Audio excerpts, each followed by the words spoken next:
What's going on, y'all? This is my 2021 Jeep Gladiator Sport.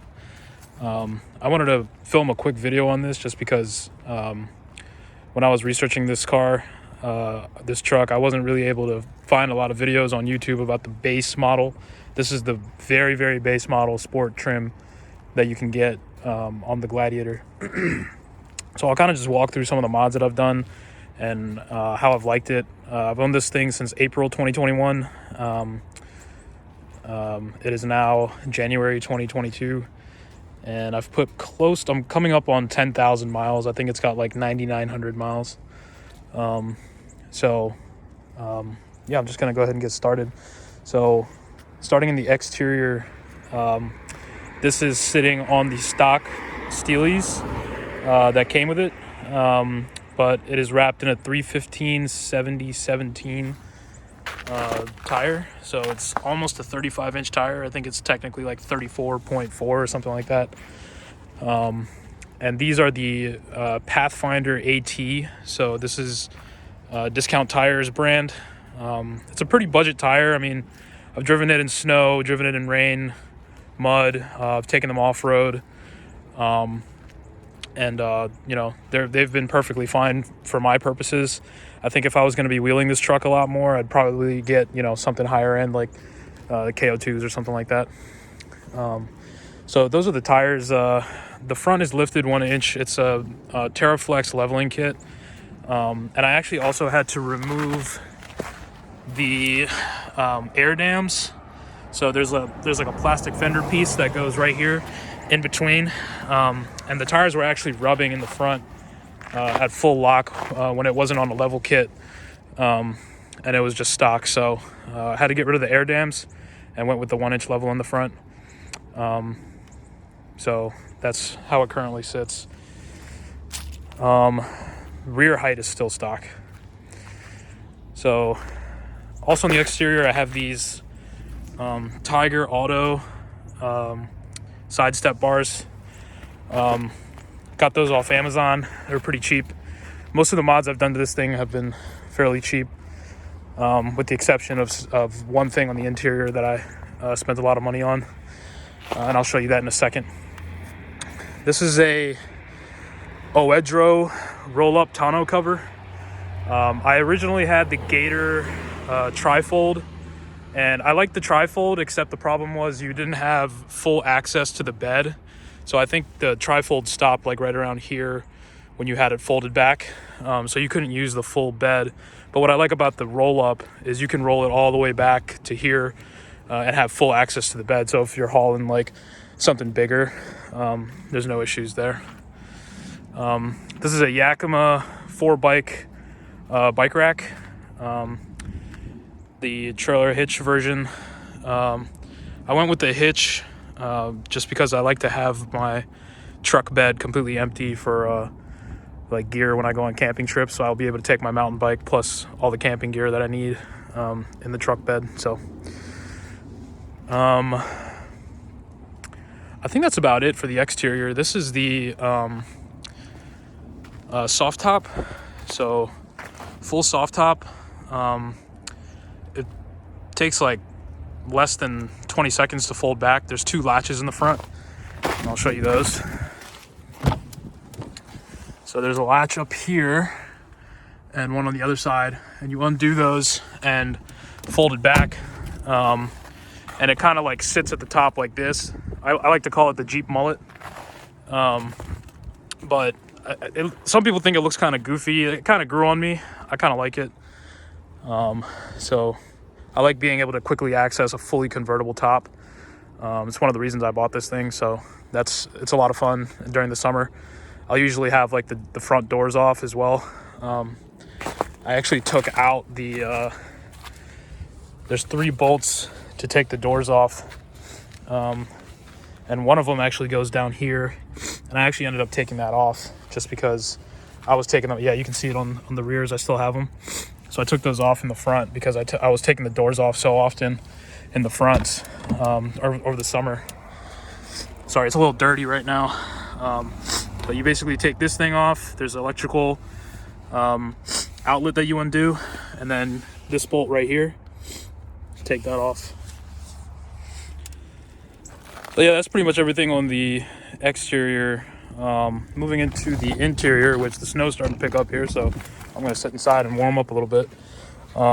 So one thing about the base Sport is that this actually has manual windows, which is like kind of crazy to me, but I don't actually mind them too much. Every time people get in my car, they're like very fascinated by the fact that I still have like manual windows. It also has manual locks. So it's not even, if you put the key in the keyhole and lock, it doesn't lock all 4 doors. It only locks this door. So you would literally have to go around and lock each door. So that's one thing to keep in mind with the base Sport. This is a 6-speed manual. And this was the mod that I was talking about that I spent a lot of money on. This is the Stinger High 10 head unit. Let me start it up real quick.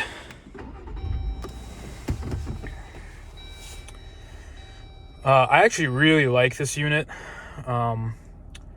Although I do think it was overpriced for what it is.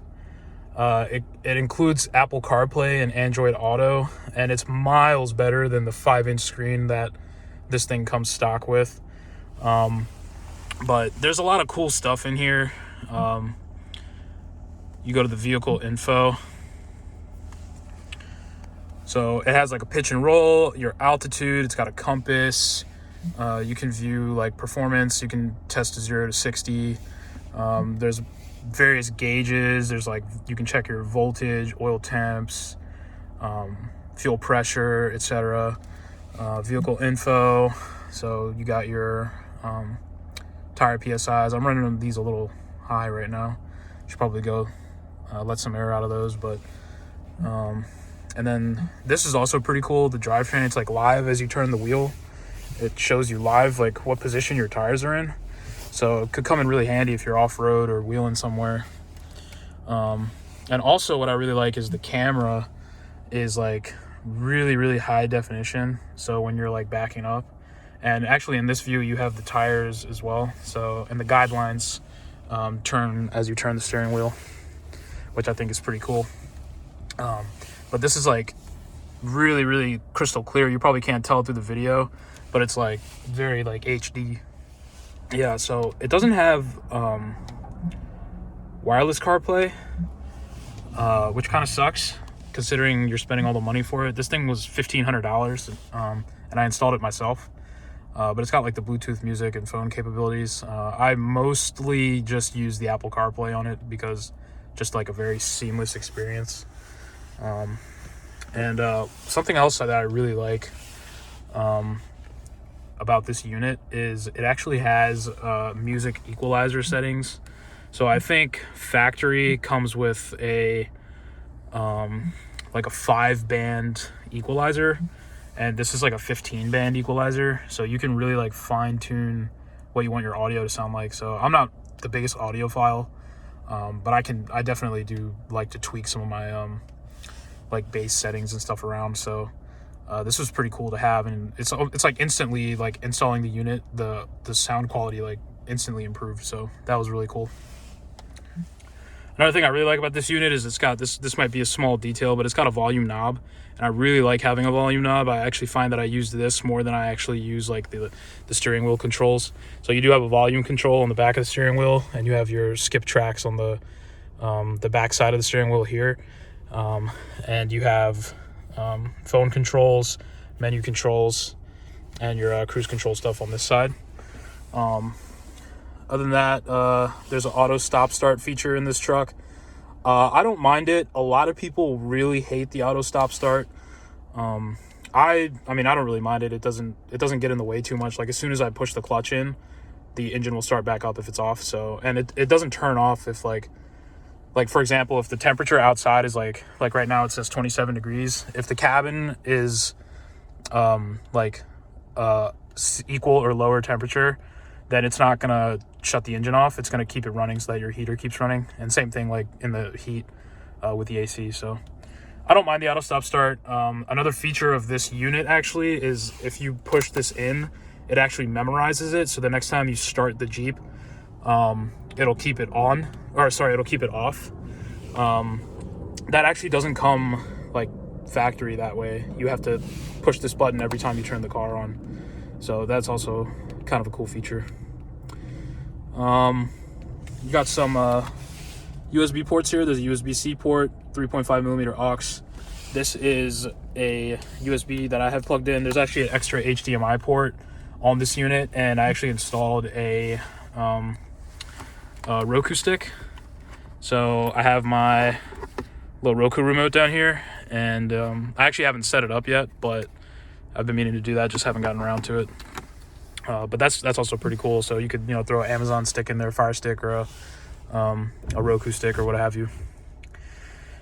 Yeah, so that's pretty much it for the interior. It's cloth seats. I mean, they're comfortable. They're not leather or anything like that, but they're definitely comfortable. I've taken this on some pretty long trips, 3-4 hour long trips, and no complaints there, really. One of my favorite features in this Jeep, actually, this is going to sound really stupid, but this like little slot down here, I really, really like this because it's like perfect size for my phone. And whenever I plug in for the Apple CarPlay, I just plug in here, throw this in there, and my phone just sits in there perfectly.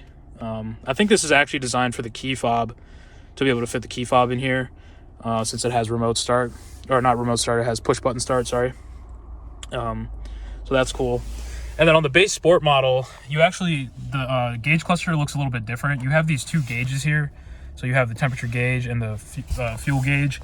You actually don't, it's actually different in the other models, the Sport S and up. I think they have they have like a full screen in the middle there. There's no gauges in between. I actually like this one better, but kind of just personal preference for me. And you can kind of like, you can scroll through some of this vehicle information, which is like kind of cool. Averaging 16.1 mpg with the almost 35-inch tires. So not great, but they say it's miles per gallon and not miles per gallon. So I'm gonna actually move to the back of the car now, or truck, Jeep, sorry. So another thing that I really like is these seats fold up, and there's actually some rear seat storage. So I've got 2 pairs of golf shoes down there, and I also have some like toe straps, and I usually keep this in here as well, to clean off snow and whatnot. I also have my mirrors here. So these are when I have my doors off. I have separate mirrors. And also, this is also a really cool feature. This is actually a bolt holder that holds all of your bolts for when you're taking the doors off, or you're taking the mirrors, or not the mirrors, the windshield down, or you're taking off the soft top assembly. You have all the different spots for your bolts, so you can throw your bolts in. One of the other mods that I did, actually, I got quick release bolts for the soft top assembly. So if I wanted to, I could take the entire soft top assembly off, and I just keep the bolts in there, but I have the quick release ones up here, so I don't have to like use the tool bag to get those out. Another thing, if you fold the seat forward, you got some rear seat storage. I got some jumper cables back there, some what do you call them, ratchet straps for hauling stuff. Yeah, very simple. You got some cup holders back here, some climate. Other than that, it's very, very bare bones. This Jeep, the only options that it came with was the all-weather floor mats. These are the Mopar all-weather floor mats, and it has the trailer tow package, but other than that, it's completely base. The trailer tow package comes with like enhanced cooling for the engine, and I think it has like a beefier alternator or something like that too. Mirrors are manual, so I mean, I'm the only person that drives this car, so it's not a big deal for me. I just adjusted them when I bought it and never touched them since that. If you have multiple people driving the car, this might be a little annoying because they're gonna have to, change the mirrors every time they drive it. But yeah, other than that, overall, it's been really, really great as a daily driver. Some of the cons about this truck, other than like not having power windows or power locks, there's a lot of wind noise inside. That's pretty expected of a Jeep though. When you're going on the highway, maybe like 60 to 70 miles an hour, you can definitely like feel a lot of, or hear a lot of wind noise. And when you start going higher speeds than that, like the soft top will start like kind of doing this and stuff like that, and you'll kind of hear that. So that's one thing that kind of sucks. But, you know, expected of a Jeep, and, you know, these things aren't meant to go fast, so I rarely ever drive over like 65 miles an hour anyway. Yeah, I would recommend the absolute base sport Gladiator if you're somebody who's looking for maybe a side vehicle to take out on the trails, go camping with, take your family camping with. You know, it's great for that. As a daily driver, for most people, I don't think that they would really enjoy this because it doesn't have a whole lot of features that come from the factory. But if you're somebody who, you know, has a regular daily driver and you want a side car to be able to take on the trails, then, you know, this would be really great option for you if you've got the money for it.